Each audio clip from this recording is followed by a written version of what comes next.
Today we're outside the Indianapolis Museum of Art, where we're going to be meeting up with Michelle Grabner. She's based in Milwaukee and Chicago, but she currently has a show up here at the museum that features a wide range of her work, including paintings, works on paper, video, and sculpture. Along with her studio practice, Michelle is also an art critic, a professor, and a curator who's run exhibition spaces including the Suburban in Oak Park, Illinois, as well as the Poor Farm in central Wisconsin. It becomes quickly evident when looking at Michelle's work that she's preoccupied with pattern, be it those she finds and uses as source material for her paintings and prints, or the ones she devises herself through the paper weavings she's made for the past 20 years. The space of the home and domestic life is a focus of Michelle's work, not only evident in her abstract paintings that reproduce the patterns of gingham, cotton blankets, and paper towels, but also through the labor-intensive, repetitive processes required to create them. She creates a kind of abstraction that is firmly rooted in the materials and actions of our daily life, but that also transcends them.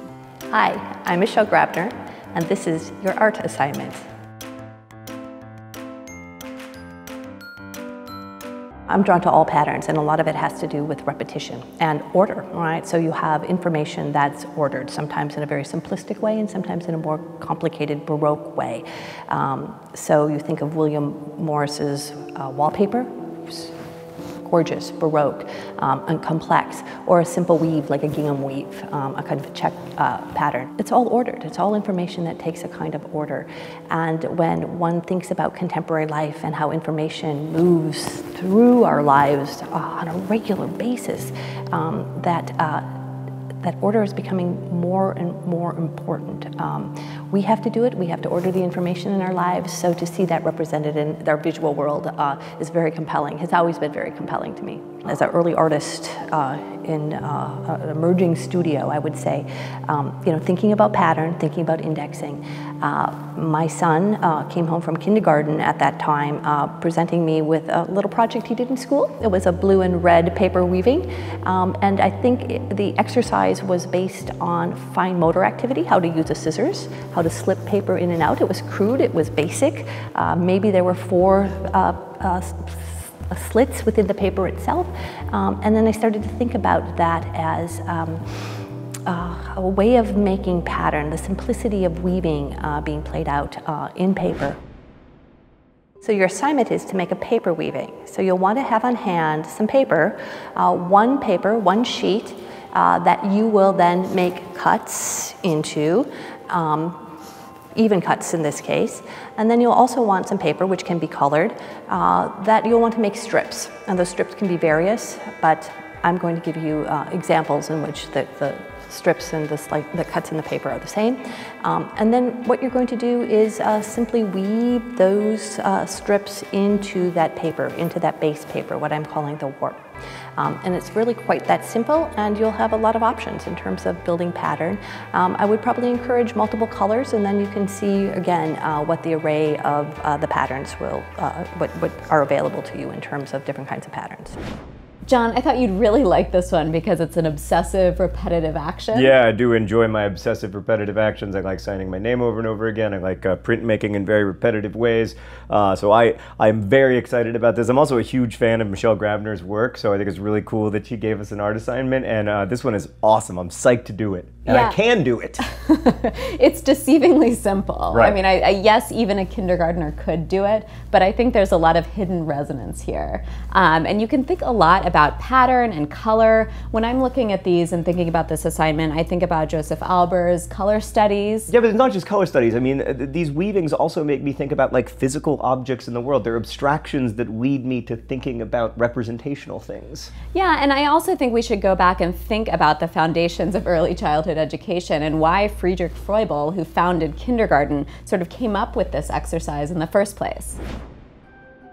In 1814, Friedrich Froebel began working at a mineralogical museum in Berlin, organizing and classifying its collection. He was fascinated by the various shapes of crystals and became convinced that investigating the natural laws that cause their growth was the key to unlocking the mysteries of a higher power. Froebel was guided by this belief when he founded a school for young children in Blankenburg, Germany in 1837. He called it kindergarten and formulated a system of activities that would teach kids to recognize and appreciate natural harmony. He designed a set of 20 tools referred to as gifts to help with the process, including building blocks, colored paper, mosaic tiles, and gridded tables. The 14th gift was paper weaving, and it was a version of this activity that Michelle's son would encounter many years later, and that she would take up as well. By weaving together strips of paper, kindergartners explore color, pattern, counting, and simple math, and come to know forms that can be found out in the world. We're asking you to do the same, to tap into the seemingly inexhaustible potential of this activity and discover how abstract forms can point to countless processes and structures in the world around us.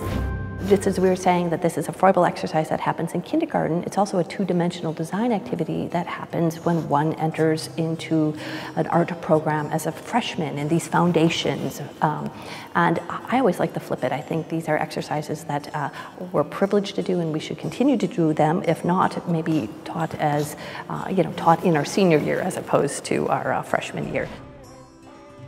So we're going to make a paper weaving. So what you're going to want to do is get yourself a sheet of paper, a straight edge, and an X-Acto knife. And you're going to want to cut these slats in a paper.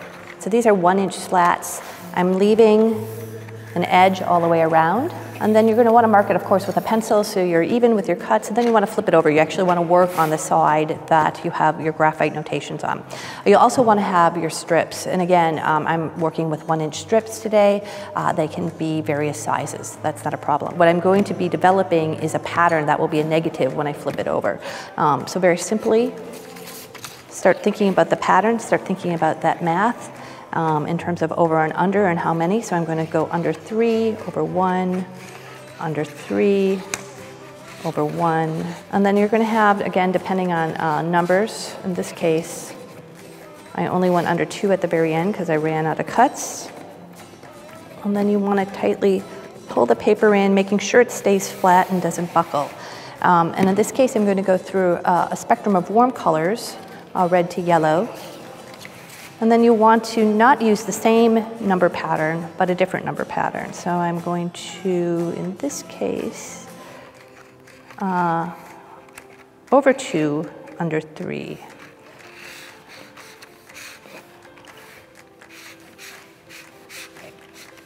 And then I line all the strips up on one side just so it's easy. I only have to cut one side when I'm finished.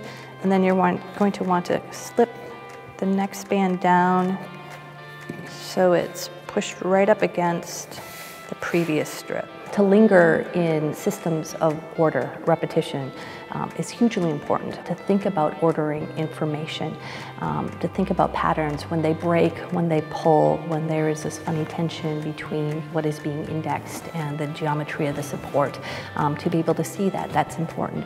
But there's also the condition of boredom, which is really important for me. Not in necessarily a place of meditation or a place of just pure discomfort. But I think within that space and time, one gets to play with time, think about those qualities, think about values. I've been referring to it as a state of boredom, which is a human condition, and I think we all need to embrace that.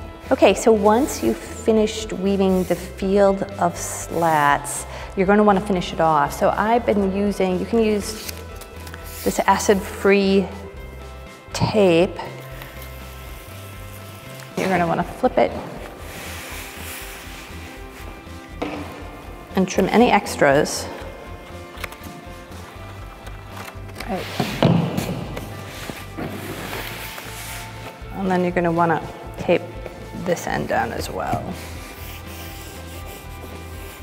And then flip it over and see what the result is. So you can see here, I've actually given you 2 patterns, right? So you see this column here. So if you divide it vertically, instead of being continuously even throughout the field, you have a pattern on, in this case would be the left side or the right side, and then you have another pattern going on here. And then you can also see the pattern developed by the color.